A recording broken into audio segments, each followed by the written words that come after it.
couldn't walk. I was in a wheelchair, but nobody was diagnosing me with anything. Like, I was having all of these problems and all of these symptoms, but nobody was like, they couldn't find anything. Nothing was showing up. This is the third video I have recorded in the same, like, few hours, which you're going to be able to tell because I'm going to be wearing and looking the exact same in all three of these videos, but I'm so sorry for looking all sweaty. Like, I went to school today wearing this makeup. It's Halloween. Like, I sat down right after school, played some Fortnite, and then started recording videos for several hours straight. So that's why I'm the same in all the videos. I just hit myself in the face. Anyway, today, now that I've covered the schools I've been to, being raised Mormon, all that good stuff, because I feel like all three of these are really tied together. Like, they're kind of the three main highlights of my life, if so to speak. Not highlights, but main things that have happened. But now I'm here to talk about what it was like for me having and being diagnosed with osteomyelitis. So I'm going to just right off the bat assume none of you know what osteomyelitis is, because I had no idea what it was, and none of my family or friends knew what it was until I had it, and they told us. Osteomyelitis. Osteomyelitis is an extremely rare bone disease. That's the medical term for the extremely rare bone disease. There are different kinds of it you can have, like different locations in your body, different forms of the virus, like different bacterias that create the virus to come into your body. So for me, the virus that infected me was streptococcus. I think I'm saying that right. It's basically strep throat, but it was in my hip. So imagine having, like, the strep, like that, not flu virus, but it's like, the virus that makes your throat hurt really bad and makes you really sick. But it was in the bone in my hip. I guess I can start off with how that felt. Like, how did I start to realize something's not right, like, I didn't just wake up and go, I have a bone disease. It wasn't that easy. God, I wish it was that easy with every fiber of my being. So, 2014 to 2015, one of those years. It's a long time ago, sort of. It's 2018 now, so 4 or 5 years ago. I was on a camping trip with my best friend Zyla. I woke up in the middle of the night, and I was in a lot of pain. Like, my hips started hurting, my throat started hurting, like, I felt really hot and sweaty. Like, I was like, hey, we're camping, I should feel like this, right? But it just kept getting worse. I Zyla's grandma. And then Zyla's grandma called my dad, and my dad came and he picked me up. We were staying at Hannah Park at the time. So he takes me back to the trailer, and we were just, I think when we went back to sleep, like, he asked me what was wrong and stuff, and he checked me out. I was like, oh, it was probably just like a flu or something like that, a bug, a 24-hour thing. We'll take you home, get you some soup, if you can eat anything, shower. You'll feel better in the morning. We did that, You'll feel better in the morning. It's treated like anything else. And the next morning, it just it wasn't worse, it kind of felt the same. But the next few weeks, it just kept progressively getting worse. Like, I was going to Southside Middle School. If you watch my other video on the schools I've been to, I talked about how one of the reasons why I left Southside is because, my osteomyelitis happened, and that's when I went to hospital homebound schooling. Basically, when I was going to Southside, the pain just kept getting worse, and eventually I was put in a wheelchair. My friends were having to wheelchair me around all of my classrooms because I was physically unable to carry my own body weight because of the excruciating amount of pain. Like, if I were to try to walk, like, forgive my shorts, if I were to try to walk, my hips would be like this. I literally looked like I was just hobbling. Like, I looked like a 70, 80-year-old woman, and I was 13 years old. Couldn't sit down. If I sat down, it hurt. It just, to say it hurt is an understatement. It's more than an understatement. I couldn't barely breathe. Like, just the inhaling of breath put pressure on the nerves, and it was excruciating. It felt like knives being shoved in between my hips. So that went on for almost a month, maybe even longer than a month.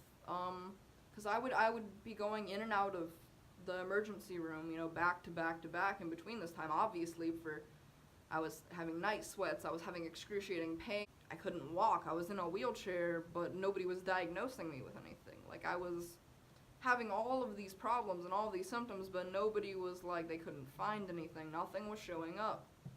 So why was I like this? After about the 5th or 6th, at least, 5th or 6th hospital visit, emergency room visit, this time with my grandparents, because I figured, they're not taking my dad and I seriously. So we go in with my grandparents this time, and they do the test, the usual stuff.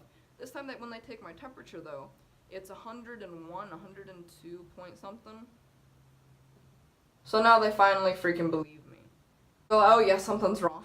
I don't just take my free time wheeling myself around in a wheelchair and hobbling around the hallways and crying myself to sleep at night, begging my father to sleep in the shower because it's the only thing to alleviate the pain. Like, yeah, that's just something I like doing. So they finally believe me, once I'm having a fever and I'm basically dying. So then they do x-rays. Nothing shows up. They do more blood work. Nothing shows up. They keep searching, they finally believe me now because I have like a fever. Like, there's more proof that there's genuinely something probably really very much wrong. So they do an ultrasound because the x-rays didn't work. And when they do the ultrasound around the area that's very swollen, like you can actually visibly see like around my hip area, it was red and puffy and it was like lifted like, so they do an ultrasound, which hurt. That ultrasound is the most gentle. I don't know if you've ever had I've never been pregnant, but I've had like issues with my lungs and stuff where they've had to do ultrasounds. It's very soothing, it's very warm, soft, like gentle, but it was excruciating. Like, just the very gentle ultrasound was excruciating. It hurt so bad. That's just the amount of pain I was in. Something as gentle as an ultrasound hurt worse than anything in my entire life, bro. Ultrasound, they see like a little black, what looks like pocket in my hip. Like a pocket of like, they can see like fluid built up basically. So with that, they're like, okay, so we see something, a little something. It's barely, but we see it. So they sent me to get MRIs and CAT scans now. Basically just climbing up the ladder of pictures. Ways to take pictures of the human body and what's going on the inside. So we come finally to the farthest extent basically, which is CAT scans and MRIs. So now they put me in it, and I get my first one done. I come out it took about 2 to 3 days for them to, come up with the results and whatnot. When they do, they say, you have osteomyelitis. They come in, they tell me that, and we go, what is that? We've never heard of that. It's an extremely rare bone disease, it's never really seen it before in any of our patients. We've heard of other people's patients have it. We've never, encountered it before, which would explain why, it took them so long to believe me and, figure out what was wrong, because they've never had many people with those problems and those symptoms. Told us what it was, and we asked, how do you get that? How do you just end up with an extremely rare bone disease? And they said they don't know. They basically said that a majority of the patients that were, documented, sorry, I'm, sweating, and the sweat builds up right there and it bothers me. But they said a majority of the patients recorded, documented with this bone disease were gymnasts or athletes or dancers. I was a competitive gymnast for 10 years, from age 3 to 13. So I fit under that category. Sustained an injury at some point in my gymnastics career, and they believe that the virus was just dormant in my body, and it eventually went into that area in my hip that I injured, and finally started taking effect now. That would start the next 2.5 months in the hospital. The first step, after explaining to me, what was wrong with me and all that, they were like, how to fix it. So first thing they did was give me a PICC line. Now what a PICC line is, think of an IV, the one that goes in your arm or your hand, or for stuff like that. A PICC line is an IV, but it goes right here in your bicep. I had mine right here in this arm, my right arm, and they basically cut open a hole right here. They take the IV and they run it. Meanwhile, your arm is underneath this X-ray, like an X-ray, like you're laying down. Excuse me. They numb the area. They cut a hole in there underneath the X-ray, and they watching the x-ray as they put this tube through your bicep, through your armpit, through your chest, basically into your heart. They're watching through the x-ray as they're like, shoving this tube through your arm into your heart. And it's mainly used for people with like cancer and people with terminal illnesses that are, bed rest, bedridden, having to have constant IV antibiotics and stuff like that. And that was me. So I got the PICC line, and then they said we're gonna have to do surgery now. It's minorly invasive, but it's still pretty invasive. And they basically knocked me out completely.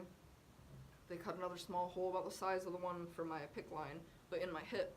And they took a catheter, which is what's used to put inside of people's urethras for bed rest, like people in a coma, to help them urinate through a tube, basically.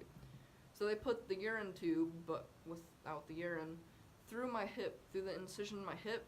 See, what the bone disease was doing is that pus ball that they found in the ultrasound was an abscess. So the bone disease took form as an abscess that grew on my bone in my left hip. So after they made the small incision, they put the catheter through my hip, they put it into the abscess, like they jabbed it into it, and then they put a tube into a bag attached to the catheter strapped to my leg.